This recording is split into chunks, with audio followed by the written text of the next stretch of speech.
중앙아시아 3개국을 순방하고 있는 문재인 대통령, 어제 이미선, 문영배 두 헌법재판관을 임명했습니다. 보수 야당의 반발이 거센 가운데 오늘 한국당은 장외투쟁까지 예고하고 나섰는데요. 여야 대치가 커질수록 개점 휴업 상태인 4월 국회, 이대로 빈손 종료할 우려가 더 커지고 있습니다. 전국 소식 자세히 알아보겠습니다. 김현 전 더불어민주당 의원, 그리고 이두아 전 새누리당 의원 두 분 모셨습니다. 어서 오십시오. 네, 안녕하십니까? 안녕하세요. 자, 굳이 순방 중에 두 헌법재판관 후보자를 임명한 건 아무래도 헌법재판관 두 분이 이제 임기가 다 있기 때문에 이 공백 때문에 임명을 했다 이렇게 볼 수 있을까요? 네, 그렇죠. 19일 날부터 이제 새롭게 임명된 그 두 분이 활동할 수 있도록 그 전자결재를 하신 거고요.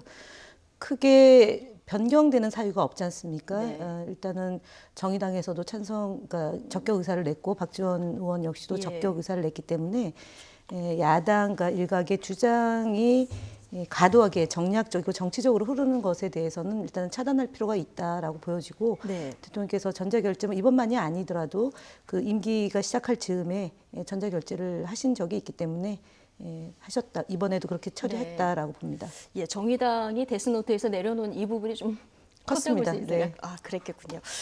당장 한국당은 오늘 장외투쟁을 선언했습니다. 그 어느 때보다 반발이 큰 상황인데요. 황교안 대표 입장 듣고 얘기 더 이어가겠습니다. 아무 반응 없이 불쑥 그렇게 임명을 한 것은 정말 받아들이기 어렵습니다. 앞으로 이 부분에 관해서 확실하게 저희들이 이 정부의 이런 폭정에 대해서 싸워갈 수밖에 없습니다. 바로 이미선 후보자 임명이야말로 좌파 이념 독재의 마지막 퍼즐을 완성하는 것이다. 이렇게 보기 때문이라고 생각합니다. 이미선, 문영배 두 후보자가 헌법재판관이 되면 헌법재판관 9명 중 6명이 친문재인 정권 성향으로 채워집니다. 한국당 지도부 입장, 나경원 원내대표 얘기까지 듣고 오셨는데 오늘 뭐 한국당에서는 총 동원령을 내렸다고 합니다. 10,000명 이상 모여라 이렇게 뭐 동원령이 내려졌다고 하는데 오늘 어떤 구호가 등장할지도 굉장히 관심이에요. 이미선 후보자 임명 이 부분도 그렇지만 야당이 얘기하는 부분이 지금 조조라인의 그 인사책임 문제 이 부분을 더 강하게 지금까지 비판을 해왔기 때문에 어떤 구호가 등장할지도 굉장히 관심입니다. 사실 이제 기본적으로 대통령에 대한 비판이 나올 수밖에 없는 구조인 것 같고요. 좀 전에 뭐 김 의원님께서 말씀하셨습니다만 전자결제를 한 상황에 대해서도 과거 전 정권에서 전자결제를 했을 때는 뭐 엄청난 비난을 그 야당일 때 퍼부었었거든요. 그리고 또 야당 입장에서는 어떤 게 있냐면 청문 보고서가 미채택된 상황에서 대통령께서 그 전자결제로 임명을 하는 것 자체는 사실 뭐 여야정 협의체를 해보라고 말씀하시고 가시지만 그 말씀과 행동이 전혀 달라 보이는 거거든요. 그러니까 이 전자결제를 하시는 것 자체가 야당의 협조는 전혀 필요 없다 이렇게 보이는데 여야정 협의체는 해라 이렇게 되니까요. 예. 그런 부분에 대해서 이의 제기를 야당 입장에서는 할 수밖에 없고요. 그리고 야당은 이런 부분에 대해서 위기감을 느끼는 게 이제 의회 권력도 범여권 연대가 사실은 과반이 넘죠. 그리고 뿐만 아니라 뭐 지방 권력도 그런 상황이고 하니까 그런 부분에 대해서는 국민이 선출했기 때문에 받아들일 수 있다 하더라도 이제 헌법재판소 재판관과 대법원의 구성 이런 부분에 대해서는 네. 다양한 구성, 국민의 의견이 반영이 돼야 되는데 지나치게 진보 색채로 일관되면 사실은 위헌법률 심사권이나 예. 대통령의 탄핵권을 가지는 헌법재판소 재판관이 이념적으로 경도가 되면 그런 부분은 이제 야당에 있어서는 의회 패싱이 가능하다 이렇게 위험하다고 반발을 할 수밖에 없는 상황입니다. 예, 이런 점 때문에 나경원 원내대표가 좌파 이념 독재 퍼즐이 완성되는 거다 이렇게 비판을 했거든요. 이제 헌법재판관 9명 구성을 보면 지금 대통령 임명분 그리고 김명수 대법원장 그리고 민주당 임명분까지 하면 6분인데 이 6분이 모두 진보 성향이고 그렇기 때문에 헌재의 장악이다 이런 입장을 한국당에서 내놓고 있거든요. 어떻게 보십니까? 그러면 예. 그걸 반문을 한번 하면은요. 예를 들어 4.16 참사가 터졌을 때 4.16 유가족을 폄훼하고 조롱했던 행변 출신의 변호사를 그럼 헌법재판관에 대통령이 임명해야 되겠습니까? 그건 아니지 않습니까? 대통령이 임명하는 그 재판관은 약자를 보호하고 그다음에 그 사회의 흐름, 시대 정신을 반영하는 그런 판례들을 남겨야 되기 때문에 대통령이 임명하는 분은 당연히 사회적 약자와 여성의 이해를 대변할 수 있는 그런 재판관을 임명하는 것은 순리라고 봅니다. 그래서 지금 자유한국당의 나경원 원내대표가 우리법 연구원 출신이다, 그리고 민변 출신이다라고 얘기하는데 네. 앞서 얘기했던 것처럼 그러면은 박근혜 정부 시절에 했던 것처럼 문재인 정부가 하라고 할 수는 없는 것 아닙니까? 그래서 지금 그러니까 자유한국당이 애써 억지로 주장하는 이 논리는 문재인 촛불로 등장한 문재인 정부의 시대 정신하고 부합하지 않기 때문에 자유한국당의 주장은 주장대로 하시지만 국민적 동의를 얻어내기 어렵다라고 봅니다. 그리고 특히 이미선 재판관은 그러니까 사회적 약자, 그다음에 노동자, 그리고 그 피해받은 여성들을 위해서 네. 많은 좋은 판례를 남겼던 분입니다. 그래서 초기에 문제가 됐던 그 주식에 대한 것도 많이 소명이 됐고, 그리고 본인 역시 국민들에게 송구하고 이번 그런 논란이 됐던 것은 재판관을 하면서 국민들에게 네. 보답하겠다라고 어저께 취임 일성으로 얘기를 예. 했습니다. 그래서 정말 역대 처음으로 30%의 여성이 재판관으로 구성되어 있다는 점에서는 정말 박수를 보내야 네. 된다. 그리고 사회가 한보, 진일보하는 계기가 됐다라는 점에서 나경원 원내대표도 여성 정치인으로서 그 여성 재판관에 대해서 그렇게 험악하게 비판할 이유까지 있겠냐 싶습니다. 네. 네, 제가 꼭 드리고 싶은 말씀이 예. 저도 여성이 이제 사회 진출이 이제 늘어난다는 데 대해서 누구보다 이제 이 부분에 대해서는 응원하고 격려하는 차원인데요. 우리가 유리천장을 깬다는 것도 중요하지만 어떻게 누가 유리천장을 깨느냐도 중요해요. 여성법관 26기에 지금 49세 정도 됐는데요. 저희랑 동년배거든요. 근데 이 정도가 되면 여성 법조인들이 많습니다. 그 중에 누구를 선택하느냐는 문제죠. 노동권에 대해서 이제 좋은 판례를 남기셨다고 했는데 전국 법관 회의에 여기는 진보 성향의 법관들 모이는 데거든요. 여기에 임원 중에 한 명이 어떤 얘기를 하냐면 이제 공개적으로 질의를 했어요. 양승태 대법원장 시절에 통상 임금 옹호 논란이 있는 그 논문을 계속 발표한 이미선 재판관은 왜 그런 기업을 옹호하는 그런 논문을 펴냈냐. 거기에 대해서 답변을 하라고 했는데 이런 정책 부분에 대해서도 답변을 안 하셨어요. 예. 그래서 이런 부분 문제 제기를 하는 거고요. 저는 청문회 과정에서 이제 자유한국당 의원들이 이런 문제를 못 짚어낸 건 자유한국당 의원들의 잘못이라고 저도 생각해요. 그래서 말씀을 드리는 거고 무엇보다도 지금 민주평화당이나 그다음 더불어민주당의 법조인 출신들 의원들은 어떻게 얘기를 하냐면 그 얘기 하잖아요. 검사 판사는 네. 주식 안 하는 줄 알았다. 그렇게 사는 줄 알았다. 그렇게 살아서 자기 관리를 해온 사람들 진보 성향이든 중도 성향이든 보수 성향이든 많은 좋은 사람들이 있어요. 그 중에서 왜 이렇게 청문 보고서도 미채택이 되고 네. 그다음에 논란이 있는 사람을 임명하는지 이해가 안 되는 그러면 거죠. 제가 하나만 말씀드릴게요. 그럼 짧게요. 주식을 하는 분이면 공직에 하서는 안 된다라는 건 아니지 않습니까?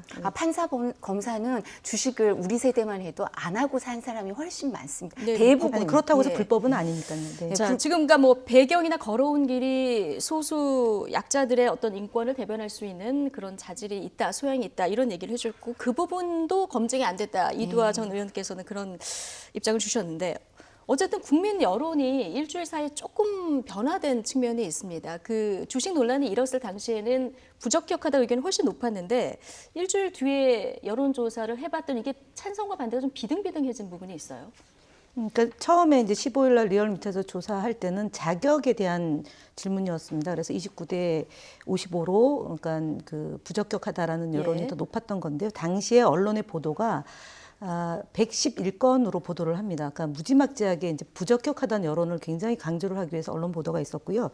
18일 날 그 이제 43대 44 네. 이거는 임명을 하느냐 마느냐라는 설문 문항으로 돼서 그러니까 임명하는 것이 적절하다라는 퍼센테이지가 43%였고 네. 부적절하다는 퍼센테이지가 44였습니다. 당시에 언론 보도는 36건으로 이전에 그러니까 여론이 나빴을 때 언론 보도는 매우 높았는데 그러니까 적절하다. 그러니까 비등비등할 네네. 때는 언론 보도가 적었습니다. 이 정도로 이미선 재판관을 두고 언론에서는 굉장히 이제 사실은 좀 이분이 안 되게 바라는 그런 여론을 형성했는데도 불구하고 어쨌든 43대 언론이요? 44도. 예.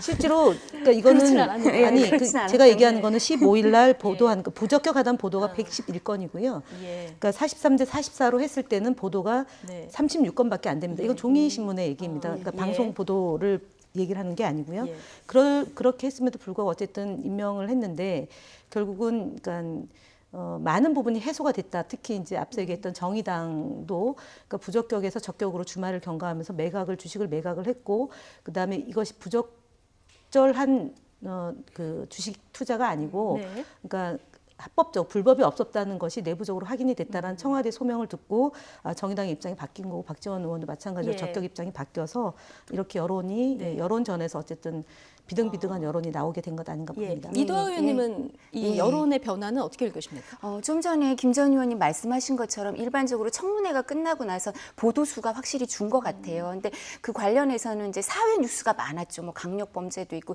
다른 뉴스가 많아서 여기에 대한 관심사가 좀 줄어든 부분도 있고, 무엇보다도 이제 여론조사는 뭐 저보다 더 잘 아시겠지만 어떤 질문을 하느냐가 또 중요한데, 똑같은 질문을 해서 답변이 나온 것 같고 비교한다면 사실 이거는 명확한 비교라고 할 수 있겠지만, 말씀하신 것처럼 첫 번째 질문에서는 이제 적격 여부를 주로 물었고요. 두 번째는 이제 여론조사를 할 때 문재인 대통령이 임명하는 게 뭐 적절하냐 부적절하냐 이렇게 물었기 때문에 아무래도 문재인 대통령 지지도도 조금 올라갔죠 지금. 그래서 그런 것처럼 대통령에 대해서 호감을 갖고 있는 사람들은 아무래도 임명 여부를 물으니까 이제 좀 거기에 대해서 예. 높아진 게 아닌가 싶은데요. 질문의 차이가 좀 있었다. 예. 그래서 근데 사실 저는 무엇보다도 아까 얘기하셨지만 사실 이게 청문회는 위법성 여부는 당연히 불법이면 범죄자죠. 그게 아니라 도덕성이랑 정책 검증을 해야 되는데 청문회 과정에서 이게 좀 잘 안 된 게 아닌가. 그래서 이제 이런 결과가 나온 게 아닌가 좀 아쉬움도 네. 있고요. 그리고 주식 매각을 해서 이제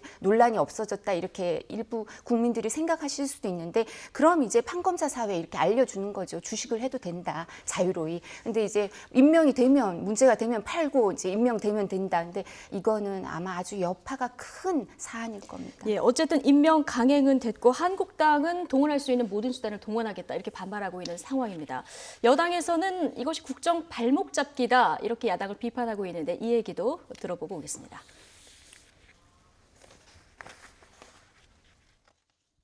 민생은 생각도 하지 않으면서 국정 발목만 잡겠다는 것은 오기의 정치입니다. 한국당이 갈 곳은 청와대 앞이 아니라 이곳 국회입니다. 네. 자, 홍영표 원내대표 이야기 듣고 오셨는데요. 지금 4월, 오늘 20일입니다. 20일 이미 훌쩍 갔고 4월 국회도 이제 빈손 우려가 커지고 있는 이런 상황인데 추경안도 처리를 해야 되고 굉장히 갈 길이 바쁜데 여당에서는 이걸 어떻게 풀어가야 될까요? 일단은 뭐 총동원령을 내려서 장애 집회를 이제 오늘 하고 그 이후에 어떻게 할 건지는 좀 네. 자유한국당도 좀 난감할 거라고 보여집니다. 일단 국회 보이콧은 안 하겠다 이런 네, 안 입장인데요. 하는데 그러면은 계속 주중에도 장애 집회를 할 수가 없는 것 아니겠습니까? 그러니까 국회는 열려 있는데 예. 국회에서 논의할 것은 안 하고 장외 투쟁만 한다. 그것도 이미선 재판관을 잘못했기 때문에 그것을 이제 공격하기 위해서 인사 라인을 뭐 물러나라라고 예. 얘기하고, 심지어는 아마 뭐 대통령에 대한 책임론까지 얘기가 나오겠죠. 뭐 사과하라라고 하는데 그것도 한두 번이지 국민들이 볼 때 굉장히 식상하지 않습니까? 그런 문제로 대통령이 예를 들어서 뭐 물러나야 된다라는, 물론 그 당의 중요한 직책을 갖고 계신 분은 아니지만 한 분 정도가 이제 페이스북에 글을 썼지 않습니까? 예. 이제 끌어내려야 될 때가 된 것 같다라고 얘기를 했는데, 그런 주장을 공개적으로 할 수도 없는 거고, 근데 모든 수단을 다 강구해서 투쟁하겠다는데 기실 쓸 수 있는 수단은 별로 없기 때문에 말뿐인 그 장외 투쟁이라고 보고, 예. 오늘 정도 하루 하고 그러니까 토요일이고 그다음에 이제 월요일부터는 가장 중요한 게 지금 선거법 개정 아니겠습니까? 예. 어쨌든 내년 총선을 치르려면은 선거법을 개정해야 되는데, 이제 밤이당 안에서 논란은 있긴 하지만 패스트트랙을 해야 된다라는 입장에는 여야 사당이 동조를 했기 때문에 이제 이 문제가 하나 있고요. 그다음에 추경도 마찬가지입니다. 이제 지진 피해 주민들에게 보상을 해야 되는 거고, 그다음에 강원도 산불 피해 주민들에게도 보상을 해야 됩니다. 이걸 언제까지 예. 그냥 무조건 반대하면서 장외에만 있을 수 없기 때문에 제가 볼 때는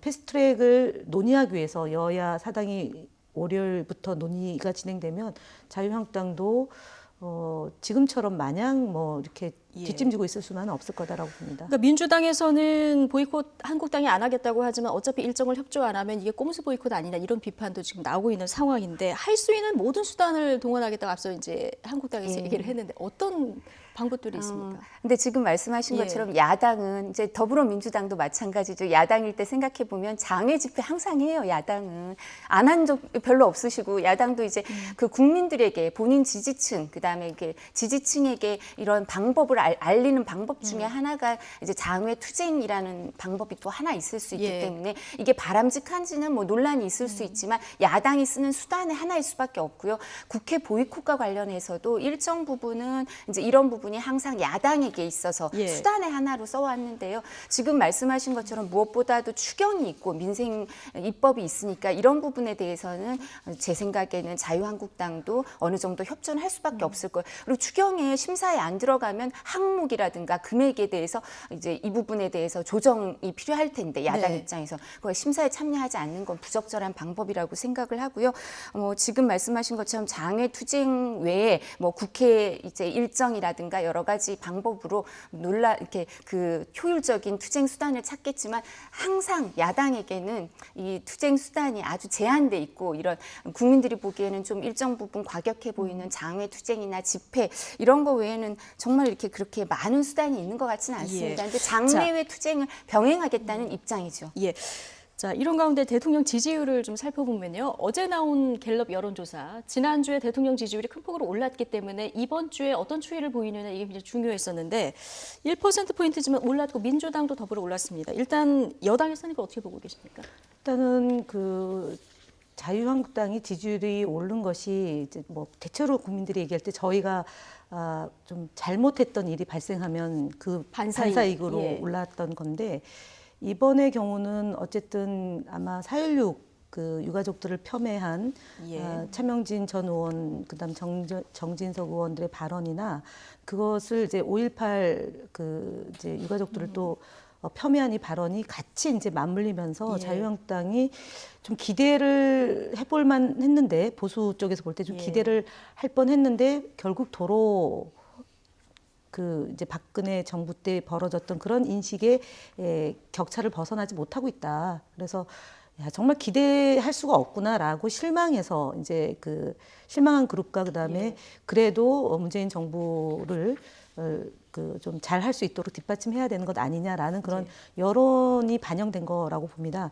그리고 두 번째는 한교안 대표가 당대표가 돼서 뭔가 바뀔 수도 있구나라고 생각했는데 별로 그런 기미가 없고 맨날 지금처럼 그러니까 장외에 투쟁하고 또는 민생을 돌보는 여당과 협조하는 게 아니라 이 비난을 위한 비난, 그다음에 발목 잡기 이런 걸로 일관되기 때문에 자기 정체성과 네. 정책이 없거든요. 그래서 많은 그 소위 보수층에서도 실망하고 이렇게 있는 것이 두 가지가 다 중첩된 것이 아닌가 봅니다. 한국당 막말이나 어떤 지향점이 좀 부재한 부분에 반사이익을 어떻게 보면 여당이 봤다 이런 지적이신데요. 네. 어떻게 보십니까? 사실 이건 추이를 좀 살펴볼 필요는 있죠. 네. 이렇게 아주 근소한 폭으로 지금 왔다 갔다 하는 거니까 예. 여론조사는 항상 추세를 봐야 되는 것 같은데요. 일정 부분 지금 말씀하신 것처럼 부적절한 발언이 나와서 그 부분에 대해서 이제 자유한국당이 책임을 지는 형식으로 이 지지율이 좀 변화가 있을 수밖에 없다고 저도 생각을 하고 있고요. 아마 그래서 황교안 대표 입장에서도 그래서 그 세월호 관련 발언을 한 사람 두 분에 대해서는 바로 윤리위에 회부를 하는 예. 그런 절차를 취하지 않았나 싶습니다. 이제 그전엔 당직이 다 정비가 안 돼서 뭐 윤리위원장 이런 데가 좀 비어 있었거든요. 근데 윤리위원장이 뭐 더 잘 아시겠지만 야당 더군다나 선거를 앞둔 야당에 있어서는 윤리위원장의 역할이 이제 아무래도 악역을 할 수밖에 없기 때문에 제의를 받은 분들이 고사를 많이 했었어요. 네. 그래서 이제 갖춰져서 이제 기능을 하기 시작하니까 바로 회부를 해서 더 이상 이 논란이 이제 확산이 되지 않도록 노력하는 모습을 보이고 있는 것 같고요. 그리고 5.18 관련해서도 그래서 아마 국무총리 시절에도 5.18 기념식에 참석을 했으니까 이제 다가오는 기념식에 참석 여부도 좀 검토한다. 이런 황교안 말을, 대표가 참석한다. 참석 여부를 검토하고 검토한다. 있다고 예. 합니다. 자, 그런데 한국당 윤리위 이 막말과 관련해서 징계 어느 수위까지 될까 관심이었는데 얘기가 나왔으니까 바로 여쭤볼게요. 일단 김순례 최고위원은 당원권 정지 3개월이고요. 김진태 의원은 경고잖아요. 이 두 의원의 차이가 나는 건 왜 그렇습니까? 김순례 최고위원은 그 이제 공청회에 참석을 해서 직접 문제되는 발언들을 했었죠. 예. 그리고 이제 김진태 의원의 경우에는 본인 얘기를 들으면 공청회는 주관을 하긴 했지만 본인이 직접 참석을 하지도 않고 영상 예. 메시지를 보냈는데 거기에서도 이와 관련된 직접적인 발언은 없었다. 이렇게 해명이 통한 게 아닌가 싶습니다. 예, 그런데 이 징계가 지금 국민 눈높이에 맞느냐 이 부분을 좀 여쭤봐야 될 것 같은데요. 김현 전 의원님은 어떻게 보십니까? 그러니까 이종명 의원에 대해서는 일단 제명 처리를 했지 않습니까? 네. 근데 김술래 의원에 대해서는 3개월 당원권 정지를 했다고 보면 어쨌든 시간을 끈 효과가 나타난 거죠. 예. 그다음에 이제 지도부에 입성한 분이기 때문에 또 봐주기가 된 건데 결국 이런 그 자유한국당의 지지부진하고 그다음에 시간이 지나면은 그러니까 좀 흐지부지시키는 이런 것 때문에 되다가도 안 될 수밖에 없는 건 아닌가 싶습니다. 특히 이제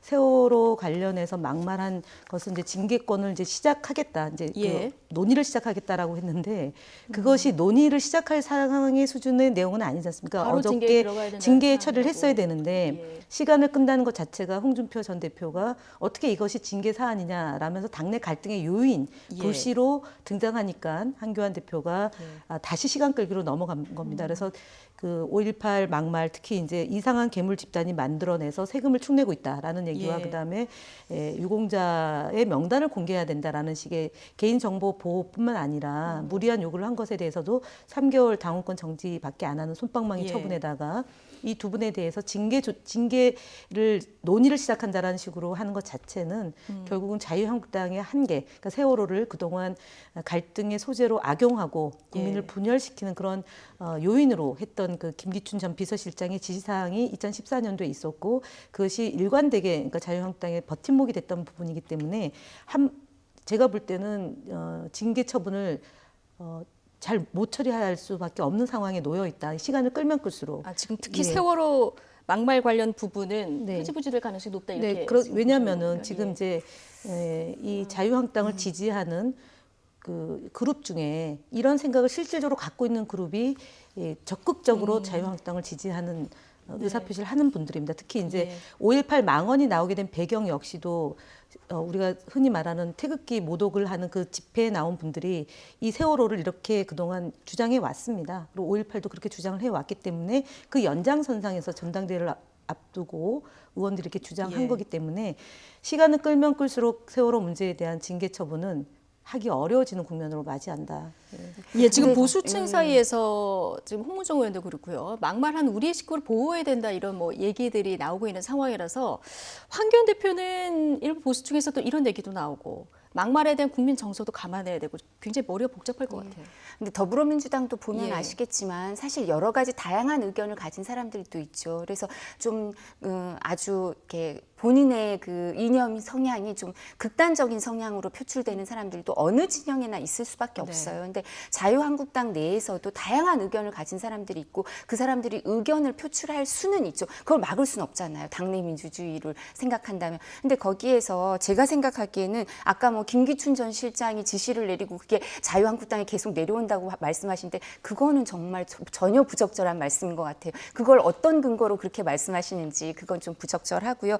그리고 그래서 지금 이 세월호 관련 발언을 했을 때 황교안 대표가 바로 윤리위에 회부하는 것 자체가 황교안 대표가 의사 표현을 한 거라고 생각해요. 네. 황교안 대표는 보면 절차를 되게 중요시하거든요. 그래서 절차대로 하겠다는 얘기를 굉장히 많이 절차를 말씀하셨죠. 예. 중요시하는데 과거에 정치권에 있었던 사람들은 그렇게 생각할 수가 있어요.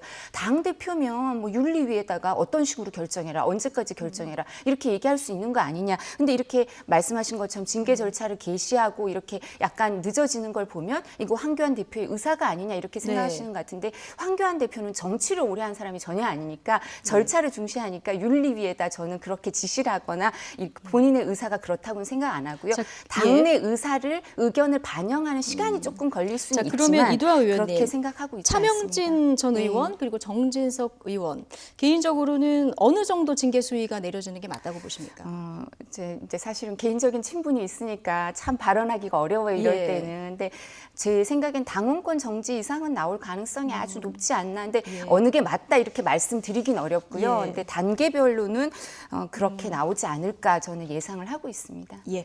자, 이 막말 그 징계 얘기는 여기까지 나눠보고요. 지금 옆당 얘기긴 하지만 이게 앞으로 정계 개편에 굉장히 큰 영향이 될 수 있기 때문에 바른미래당 내홍 얘기를 잠깐 남은 시간 동안 해보도록 하겠습니다.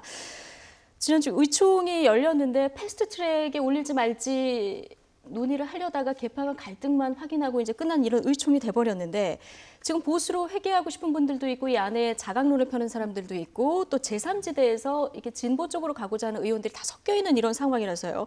앞으로 바른미래당이 어떻게 될지 굉장히 관심인데 자 이런 가운데에서 이현주 의원이 드디어 한국당을 가게 되는 겁니까? 뭐 총선 전에는 함께한다 이런 얘기가 지금 나왔는데요. 일단은 뭐 지역에 파다하게 퍼진 소문은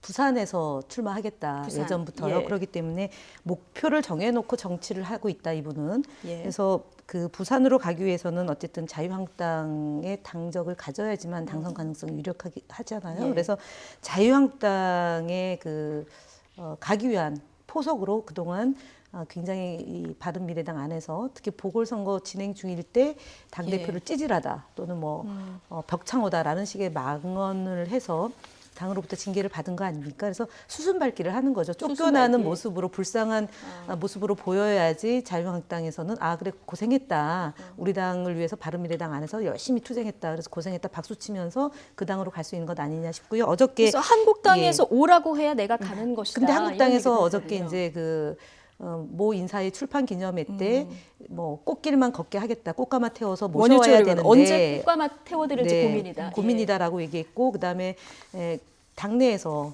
즉각 데려와야 된다는 분도 있고 바른미래당 안에서 역할을 더 하는 게 좋은 것 아니냐라는 의견이 네. 있다는 거 아닙니까? 그러니까 결국은 이현주 의원은 트로이 목마저 자유한국당 안에서 계속 그러니까 자유한국당을 가기 위해서 바른미래당 안에서 바른미래당을 흔드는 역할을 하고 본인이 혼자 나가면 좀 쑥스럽잖아요. 그래서 같이 누군가를 데리고 나가겠다고 하는데 하태경 네. 의원은 그럴 일 없을 거다라고 얘기를 예. 하죠. 그러니까 자유한국당에 이현주 의원이 가는 것은 지금 이미 징계를 받았기 때문에 도리 없이 이제 수순밟기를 해야 되는 거고 예. 바른미래당 안에 있는 의원들이 설사 자유한국당으로 가더라도 이현주 의원의 지침을 받아서 움직일 그럴 정치적으로 하수는 없을 거다라고 봅니다. 예, 그러니까요. 같이 갔으면 좋겠다 몇 분이 그랬는데 하태경 의원 말씀하신 대로 잘 가라 이렇게 얘기를 했습니다. 같이 갈 사람 없다 얘기를 선을 그었는데 실제로 같이 갈 사람이 없을까요?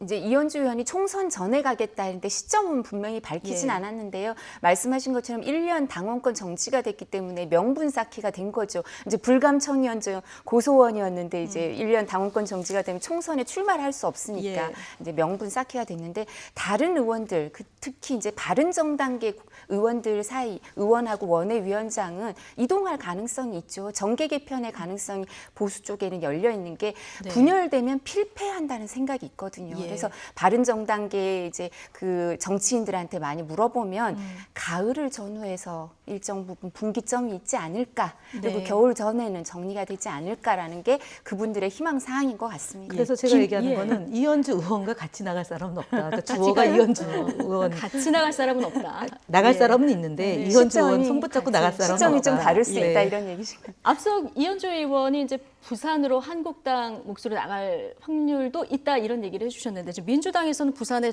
조국 수석도 차출론이 나오고 있지 않습니까? 두 사람이 붙을 가능성 없을까요? 둘을 비교하는 것 자체가 저희로서 좀 자존심 상합니다. 아 그렇습니다. 이도하 의원님은 이런 가능성 어떻게 보십니까? 아마 조국 수석이 이제 부산 쪽에 지역구를 받으면 아마 자유한국당이나 이쪽에서 나가겠다는 사람이 너무 많을 거예요. 너무 많을 근데 거다. 그리고 제 생각에는 이제 결과를 지켜봐야 되겠지만 예. 그렇게 말씀하신 것처럼 그렇게 일방적인 건 절대 아닐 거다. 그리고 이원주 의원도 법조인이고 또 이렇게 또 비판적이었기 때문에 본인도 명분이 있다고 생각할 수 있겠죠. 저는 예. 그러니까 지난 지방선거 결과가 그러니까 저희가 부산시장을 정말 그 민주당 간판으로 나가서 처음으로 당선이 됐고 그다음에 자치단체장도 매우 많은 분들이 당선이 됐고 시의원, 도의원의 구성비도 어쨌든 저희가 다수당이 되어 있습니다. 그 정도로 부산의 분위기가 바뀌었다라는 점을 말씀을 드리고 예. 두 번째는 부산이라는 곳은 사실은 부산 출신이라 하더라도 부산 지역을 위해서 뭔가 그러니까 민주 진영에서 민주적 역할을 하셔야 되는 거고 보수 쪽에서 볼 때는 보수적인 좀 이렇게 그 태도나 이런 게 좀 먹혀야 된다고 보는데 최근에 이현주 의원이 광명시에서 국회의원을 하다가 부산으로 내려가는 것도 좀 생뚱맞고요. 첫 번째는.